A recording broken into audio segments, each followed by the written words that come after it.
हर एक सांस जो हम अभी अंदर खींच रहे हैं ना, वो सिर्फ हवा का आना जाना नहीं है। अच्छा, ये सर्वाइवल की यानी अपनी बका की एक ऐसी बयान ना की जा सकने वाली जंग है जो किसी एसएससी या यूपीएससी जैसे मुश्किल एग्जाम्स को क्रैक करने के प्रेशर से बिल्कुल भी कम नहीं है।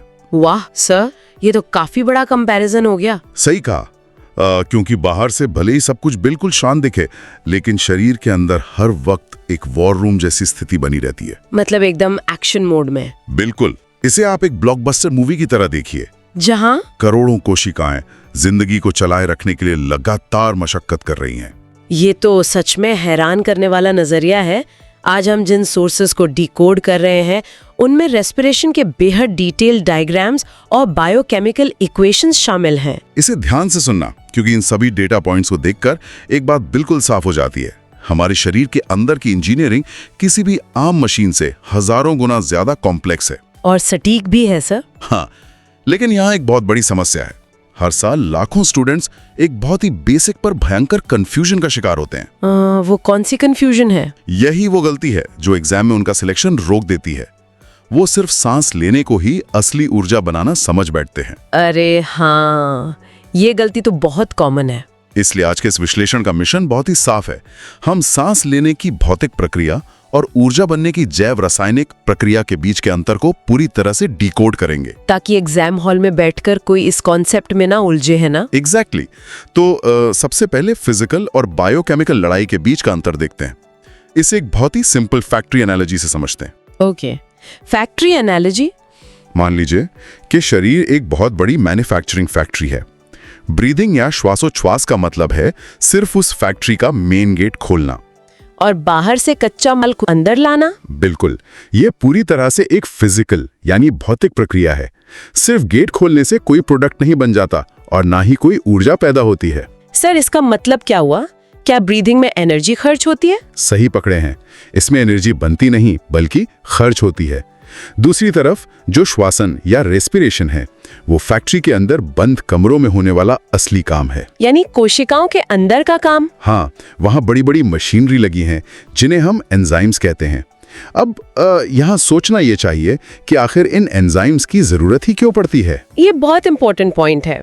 SSC 2023 में इस पर सवाल भी आया था। देखिए, अगर हम बाहर किसी चीज से ऊर्जा निकालना चाहते हैं तो हमें उसे आग लगानी पड़ती है, जिसमें बेहद ज्यादा तापमान पैदा होता है। राइट। अगर शरीर के अंदर ग्लूकोज को जलाने के लिए आग का इस्तेमाल होता तो हमारी कोशिकाएं ही जलकर राख हो जाती। बाप रे, ये तो मुझे पता ही नहीं था। इसलिए नेचर ने एंजाइम्स बनाए हैं जो बायोलॉजिकल कैटलिस्ट की तरह काम करते हैं। ये ग्लूकोज को नॉर्मल तापमान पर ही धीरे धीरे तोड़ते हैं और इसी से ऊर्जा निकलते हैं। बिल्कुल, यही वो जगह है जहां एग्जाम में दिमाग गलती करता है। सवाल श्वासन का पूछा जाता है जिसमें एंजाइम्स और ATP आते हैं और स्टूडेंट्स दिमाग में सिर्फ हवा के अंदर बाहर होने के बारे में सोचने लगते हैं। यही वो गलती है जिसे हमें ठीक करना है। अब हवा के अंदर आने के सफर पर चलते हैं। चलिए सर, सोर्सेज में इस हवा के सफर को बहुत डिटेल में माप किया गया है। शुरुआत होती है नासिका यानी नोज से, जहां हवा छानकर अंदर जाती है। उसके बाद हवा फेरिंग्स यानी ग्रसनी में पहुंचती है, जो खाने और हवा दोनों के लिए एक कॉमन रास्ता है। सही। फिर वहां से ये लैरिंग्स यानी स्वर यंत्र में उतरती है, जिसे वॉइस बॉक्स भी कहते हैं। यहाँ वोकल कॉर्ड्स होते हैं जिनके वाइब्रेशन से आवाज बनती है। और इसके बाद हवा दाखिल होती है श्वास नली यानी ट्रेकिया में। हाँ, जो आगे चलकर 2 हिस्सों में बंट जाती हैं, जिन्हें ब्रोंकी कहते हैं। इस पूरे रास्ते में एनाटॉमी की इंजीनियरिंग सच में हैरान करने वाली है। एक बहुत ही स्ट्रिक्ट सिक्योरिटी गार्ड खड़ा है वहां, जिसे एपिग्लॉटिस कहते हैं। घाटी ढक्कन। हाँ, ये एक फ्लैप जैसी संरचना है। जब हम खाना निगलते हैं तो ये तुरंत श्वास नली के ऊपर आकर उसे बंद कर देता है, ताकि खाना गलती से भी वेंट पाइप में ना चला जाए। अगर कभी खाते वक्त अचानक से धसक लग जाए तो वो इसीलिए होता है क्योंकि एपिग्लॉटिस टाइम पर बंद नहीं हो पाया। ओह, तो खाने का कोई कण हवा की नाली में चला जाता है। एक और बहुत ही जबरदस्त मैकेनिज्म श्वास नली में देखिए। इसमें C आकार के कार्टिलेज के छल्ले लगे होते हैं। इनका क्या काम होता है सर? इसे हम एक वैक्यूम क्लीनर के पाइप से कंपेयर कर सकते हैं। अगर पाइप में वायर के रिंग्स ना हो तो हवा खींचने पर नेगेटिव प्रेशर से पाइप पिचक जाएगा। वाह सर, क्या कंपैरिजन दिया है। ये कार्टिलेज के छल्ले उस श्वास नली को पिचकने से रोकते हैं ताकि रास्ता हमेशा खुला रहे। और इस सफर की आखिरी मंजिल एल्वियोली यानी कूपिकाएं है ना। बिल्कुल। ये हवा के छोटे छोटे गुब्बारे जैसी संरचनाएं हैं जो फेफड़ों की फंक्शनल यूनिट हैं। हमारे दोनों फेफड़ों में लगभग 300 मिलियन कूपिकाएं होती हैं। और अगर इन सबको खोलकर फैला दिया जाए तो इनका टोटल सरफेस एरिया लगभग 80 स्क्वायर मीटर तक होता है। मतलब एक टेनिस कोर्ट के बराबर की जगह। सही पकड़े हैं। अब ध्यान से सुनना कि इतने बड़े सरफेस एरिया की जरूरत क्या है। ये डिफ्यूजन यानी विसरण के लिए चाहिए। गैसों का खून में मिलना। हाँ, ये कोई एक्टिव पंपिंग प्रोसेस नहीं है। जितना ज्यादा सरफेस एरिया होगा, गैसों का आदान प्रदान उतना ही तेजी से होगा। नेचर ने एक पूरा टेनिस कोर्ट फोल्ड करके हमारे सीने में रख दिया है। ये सच में कमाल है। पर यहाँ एक और बड़ा इंटरेस्टिंग सवाल उठता है। लॉजिक कहता है कि दोनों फेफड़े बिल्कुल एक जैसे होने चाहिए। हाँ, सिमेट्री होनी चाहिए। लेकिन सोर्सेज बताते हैं कि दोनों फेफड़े एक दूसरे से काफी अलग होते हैं। इसका क्या कारण है? ये बॉडी के इंटरनल स्पेस ऑप्टिमाइजेशन का कमाल है सर। हमारा दायां फेफड़ा यानी राइट लंग साइज में छोटा और भारी होता है, जिसमें 3 लोब्स होते हैं। और बायां फेफड़ा? बायां फेफड़ा 5 लोब्स का बना होता है।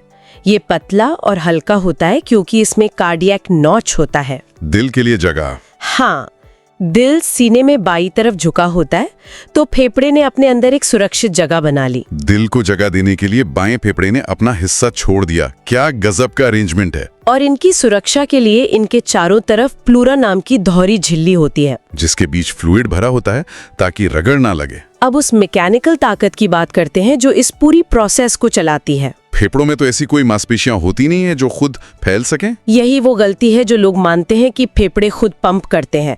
असली नेचुरल एयर पंप हमारा डायफ्राम है, जो वक्ष गुहा के ठीक नीचे होता है। हाँ, एक गुंबद के आकार की मांसपेशी। जब सांस अंदर खींचनी होती है तो डायफ्राम नीचे खींचकर बिल्कुल चपटा यानी फ्लैट हो जाता है, और पसलियों की इंटरकॉस्टल मसल्स सीना बाहर खींचती हैं, जिससे सीने के अंदर का वॉल्यूम अचानक बढ़ जाता है। और यहाँ बॉयल्स लॉ काम करता है। वॉल्यूम बढ़ेगा तो प्रेशर कम हो जाएगा। बिल्कुल, अंदर का प्रेशर एटमॉस्फेरिक प्रेशर से कम हो जाता है, तो हवा तेजी से नाक के रास्ते अंदर भागती है। और सांस छोड़ते वक्त डायफ्राम वापस अपने डोम शेप में आ जाता है।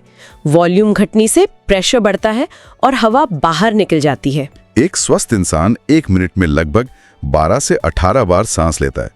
लेकिन इस हवा के अंदर मौजूद गैसों में क्या बदलाव आता है? ये डेटा बहुत इंपॉर्टेंट है सर। जब हम सांस अंदर लेते हैं तो 78% नाइट्रोजन, 21% ऑक्सीजन और 0.03% कार्बन डाइऑक्साइड होती है। और जब हम सांस छोड़ते हैं? नाइट्रोजन तो 78% ही रहती है, लेकिन ऑक्सीजन 21 से घटकर 17% रह जाती है और कार्बन डाइऑक्साइड बढ़कर 4.6% हो जाती है।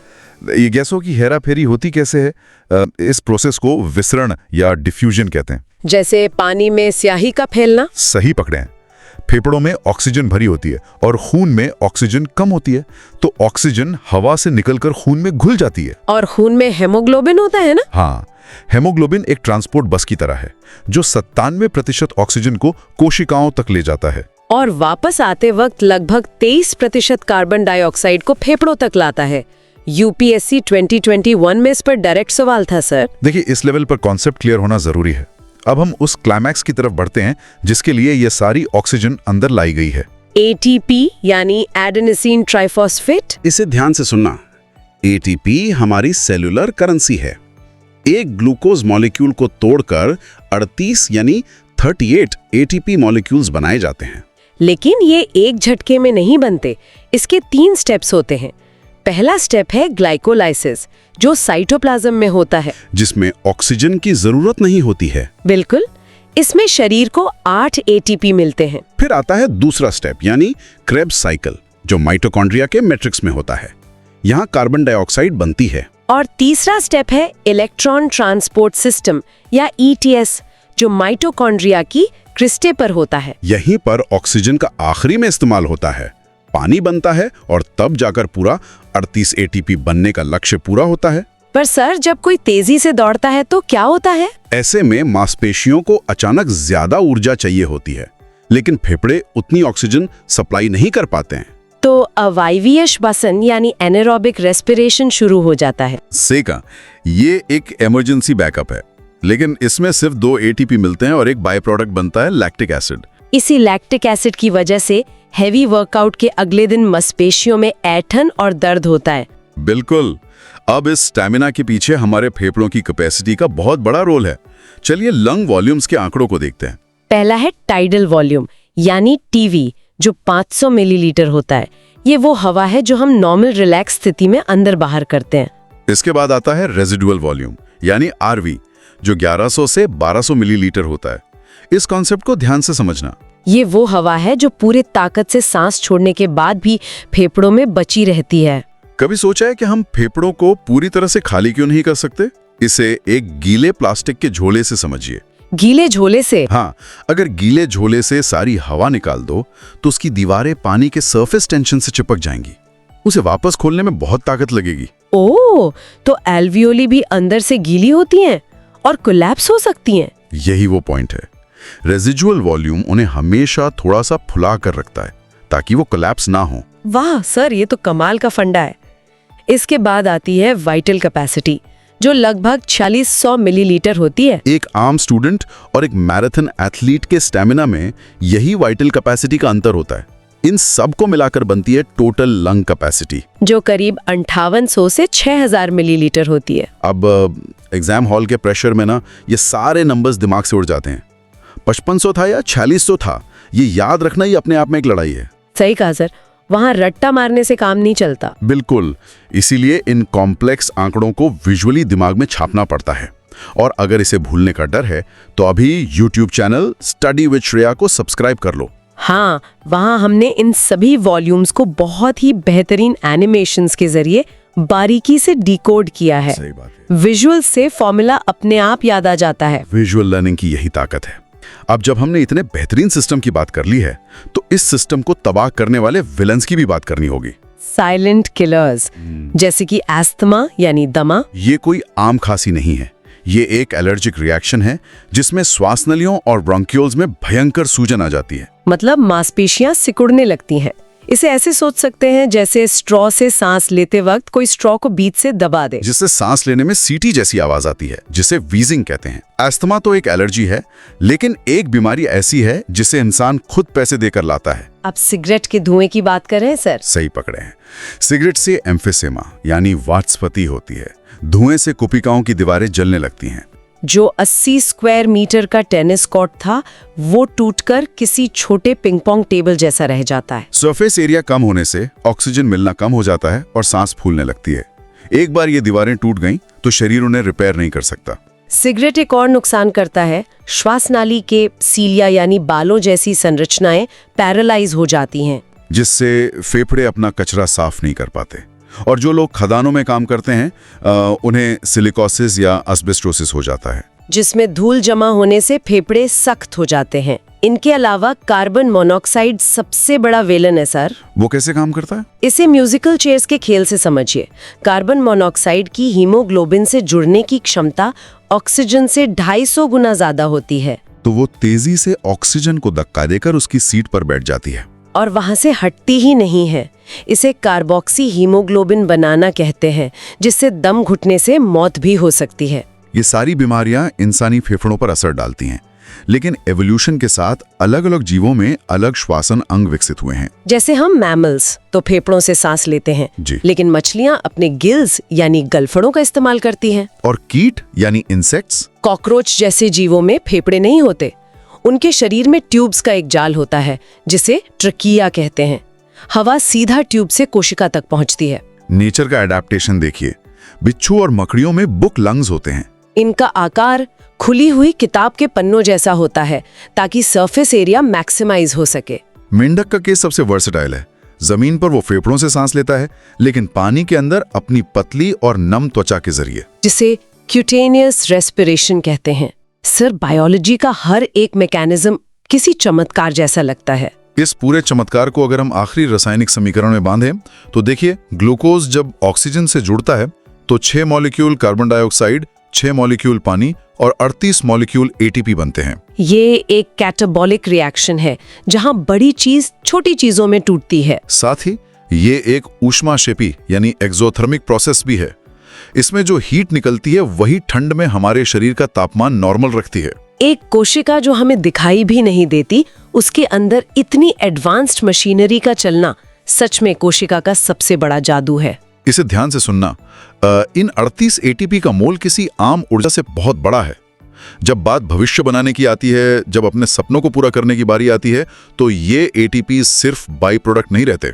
बिल्कुल सर। ये वो आग बन जाते हैं जो नींद को दूर रखते हैं जब रातों को बैठकर एसएससी या यूपीएससी का सिलेबस पूरा करना होता है। ये वो ऊर्जा है जो उन सपनों को हकीकत में बदलने की ताकत देती है जो किसी मिट्टी के घर में सोचे गए थे। ये सुनकर तो सच में रोंगटे खड़े हो गए। जब देश की सेवा करने का जज्बा उभलता है ना, तो हर एक सांस में बनने वाली यही ऊर्जा कंधों पर वर्दी का बोझ उठाने की क्षमता देती है। अंत में ये सवाल आप सब के लिए हैं जो भी बड़े सपने देख रहे हैं। वो सवाल क्या है सर? जिंदगी की इस लड़ाई में क्या आप अपनी पूरी वाइटल कैपेसिटी का बेहतरीन इस्तेमाल कर रहे हैं, या फिर अपनी बका की कोशिश को सिर्फ एक रेसिडुअल वॉल्यूम पर टिकाए हुए हैं? इस बात पर गहराई से विचार जरूर करना। चलिए इस डीप विश्लेषण को यहीं विराम देते हैं। जिंदगी के ब्लॉक्स को जोड़ते रहिए और सीखते रहिए।